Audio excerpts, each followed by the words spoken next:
तो जी जंग के खात्मे के लिए कोई टाइम फ्रेम नहीं दिया। मिड टर्म इंतखाबात की वजह से जंग जल्दी खत्म करने का तासुर गलत है। अमरीकी सदर का एक और मौक़िफ़ है, एक और स्टेटमेंट सामने आया और उन्होंने कहा है कि ईरान तनाज़े के हवाले से किसी किस्म की जल्दी नहीं है, सूरत हाल पर हमने नज़र रखी हुई है। अमरीकी मीडिया को इंटरव्यू में मुआहदे के लिए सियासी दबाव की तरदीद उन्होंने की है और उन्होंने कहा है कि मुज़ाकरात की भी कोई डेडलाइन नहीं रखी है।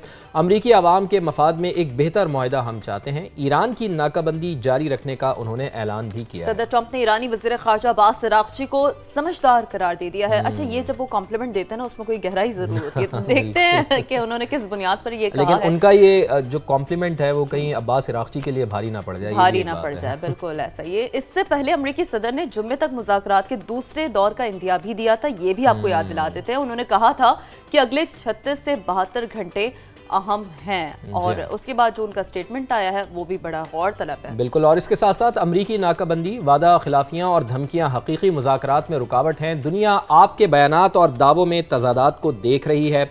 ईरानी सदर मसूद पज़ेश्कियान का बयान भी, ताज़ा बयान उनका सामने आया है और उन्होंने कहा है कि ईरान हमेशा से बातचीत और मुआहदे का खैर मकदम करता आया है। आइंदा भी मुज़ाकरात को खुश आमदीद हमारी जानिब से कहा जाएगा। तो एक पॉजिटिव जेस्चर भी आखिर में मसूद पज़ेश्कियान ने दे दिया है। और जी ईरान जंग के बाद अमरीकी इंतजामिया में हम देख रहे हैं कि फूट पड़ गई है। लेटेस्ट डेवलपमेंट है कि इख्तिलाफात खुलकर सामने आ गए हैं और आर्मी चीफ के बाद अब अमरीकी नेवी का सेक्रेटरी भी ओहदे से बरतरफ कर दिया गया है।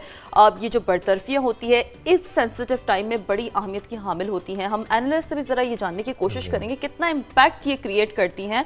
पेंटागन की जॉन सी फैलन से इस्तीफा लेने की तस्दीक भी सामने आ गई है। खबर एजेंसी के मुताबिक जॉन फैलन और वज़ीर जंग में कई माह से इख्तिलाफात चल रहे थे और इख्तिलाफात हमें यही देखा है